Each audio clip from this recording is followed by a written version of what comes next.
अपन सब लोग जानते हैं अपना देश सबसे प्राचीन देश है दुनिया में, अपनी संस्कृति सबसे पुरानी संस्कृति है, सभी धर्मों के जन्मदिन है।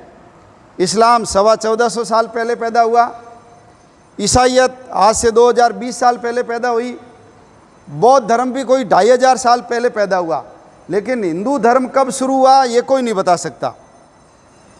यानी जब से दुनिया बनी है, सृष्टि बनी है, धरती का निर्माण हुआ है, तब से लेकर के आज तक यदि इस धरती के ऊपर कोई रहा है तो कौन रहा है? वो हिंदू समाज का व्यक्ति रहा है। इसलिए अपने कहते हैं ये सनातन धर्म है, यानी ना इसका आदि है ना अंत है। और जिसका जन्मदिन नहीं होता है उसका मरण दिन भी नहीं आता, जिसका जन्मदिन होता है उसका मरण दिन पक्का ही आता है। इसलिए जिन जिन का जन्मदिन है 14 अगस्त 1947 को पाकिस्तान बना, मरण दिन पक्का आएगा। 1971 के अंदर बांग्लादेश बना, मरण दिन पक्का आएगा। ये जितने भी देश हैं सबके जन्मदिन है, लेकिन भारत का कोई जन्मदिन नहीं है। तो जिसका जन्मदिन नहीं होता है वो अमर होता है, अजर होता है। तो ऐसा देश अपना है और हम उस देश में पैदा हुए, और पैदा होने के बाद भी हमको इंसान बनाया, हिंदू बनाया। जीव जंतु बना सकते थे लेकिन नहीं बनाया भगवान ने, हमको हिंदू बनाया। यानी दुनिया की सर्वोत्तम जाति, सर्वोत्तम धर्म, एकदम विज्ञान की कसौटी के ऊपर कसा हुआ धर्म। ऐसा नहीं है चलते चलते किसी को लगा और कुछ ने लिख दिया और धर्म शुरू हो गया। हजारों सालों तक हमने अनुभव के आधार पर अपने इस हिंदू धर्म को विकसित किया है। हिंदू धर्म यानी मानव धर्म है। हिंदू धर्म यानी जड़ चेतन सबकी चिंता करने वाला है। हमारे यहाँ हम जब मंदिर जाते हैं, हमारी अनपढ़ दादी भी धर्म की जय हो बोलती है, हिंदू धर्म की जय नहीं बोलती। जो धर्म है उसकी जय होनी चाहिए, अधर्म का नाश हो, प्राणियों में सद्भावना हो। प्राणियों में सद्भावना का मतलब क्या है? मनुष्यों में नहीं बोला, हिंदू का भी नहीं बोला, जिसके अंदर भी प्राण है उसमें सद्भावना होनी चाहिए। और बूढ़ी दादी को पूछ लो कि पूरी दुनिया में देश कितने हैं, विश्व क्या है, वो नहीं बता सकती, लेकिन वो क्या बोलती है अपने मुंह से? विश्व का कल्याण हो। बोलो, बोलती है कि नहीं बोलती है? अपन भी बोलते हैं, कार्यक्रम अभी पूरा होगा तो बोलेंगे। तो विश्व कल्याण की कामना करने वाला यदि कोई है, हमारा धर्म है। ये व्हाट्सएप के ऊपर कई बार अच्छे मैसेज आते हैं, वो कह रहे हैं कि पक्षी उड़ता है, लेकिन जब उसको भूख लगती है ना तो उसको मस्जिद याद नहीं आती, चर्च भी याद नहीं आता। क्यों? क्योंकि वहाँ कभी भी ना तो दाना होता है ना पानी होता है। वो कहाँ जाता है? वो मंदिर में जाता है। क्यों? उसको पता है वहाँ मेरे लिए दाने की व्यवस्था है, वहाँ मेरे लिए पानी की व्यवस्था है। घरों के ऊपर भी अपने मटकी फूट जाती है तो फेंकते नहीं है, ऊपर कोने पे ले जाके पानी भर देते हैं। कोई बेचारी चिड़िया आएगी, कबूतर आएगा और वो उसको पानी को पीकर जाएगा।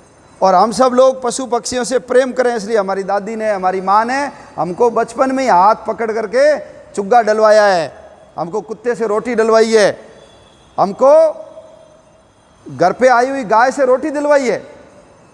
माँ भी दे सकती थी, लेकिन माँ को पता है इससे दिलवाएंगे तो गाय के प्रति उसके मन में श्रद्धा पैदा होगी। और आज बछ बारस और हैं, अपन सब लोग जानते हैं गाय की पूजा करते हैं। क्यों? क्योंकि भगवान ने दुनिया में जो अमूल्य रत्न बनाए, और वो रत्न केवल भारत को ही दिए, उन रत्नों में से एक रत्न क्या है? ये गाय है। जिस गाय के कंधा होता है, गले के नीचे झलरी होती है, वो देसी गाय है। इसलिए देसी गाय, जिसके अंदर हम 33 कोटि देवताओं का वास बोलते हैं। आपने देखा होगा हमारे गाय का दूध थोड़ा पीला होता है और घी तो एकदम पीला होता है। ये कैरोटीन है जिससे बुद्धि बढ़ती है, वो हमारे देसी गाय में है, अमेरिकन गाय या भैंस में नहीं होता है। इसलिए हमने उस गाय को माँ माना है। गाय के गोबर में लक्ष्मी होती है, जिस खेत में गोबर पड़ता है उसकी फसल बढ़ती है।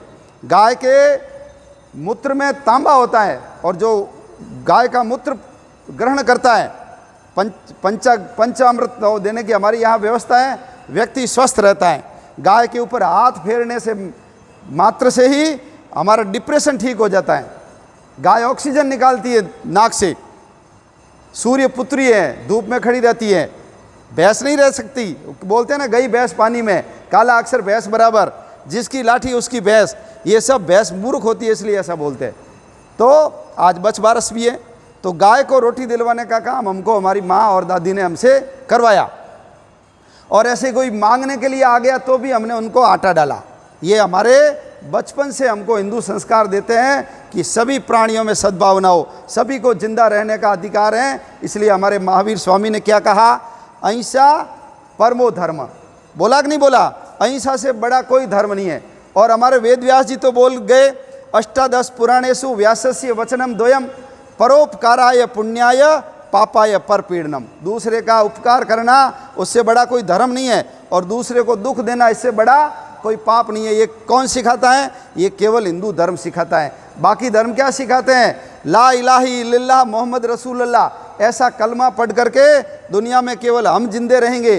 तुमको यदि जिंदा रहना है तो आपको इस्लाम में आना पड़ेगा, अन्यथा हम तुम सब लोगों को कत्ल कर देंगे, मार देंगे। और हम सब जानते हैं 712 में मोहम्मद बिन कासिम ने पहला भारत के ऊपर आक्रमण किया, उससे लेकर के ये 1947 मोहम्मद अली जिन्ना देश का विभाजन करवाने वाला, हमारे 45 करोड़ लोगों को मारा इन्होंने। हमारे पूर्वज बड़े वीर थे, बहादुर थे, लड़े उनसे। देश धर्म संस्कृति, गाय ब्राह्मण, गंगा गीता, हमारे मठ मंदिर, उनकी रक्षा के लिए उन्होंने अपने प्राण न्यौछावर कर दिए।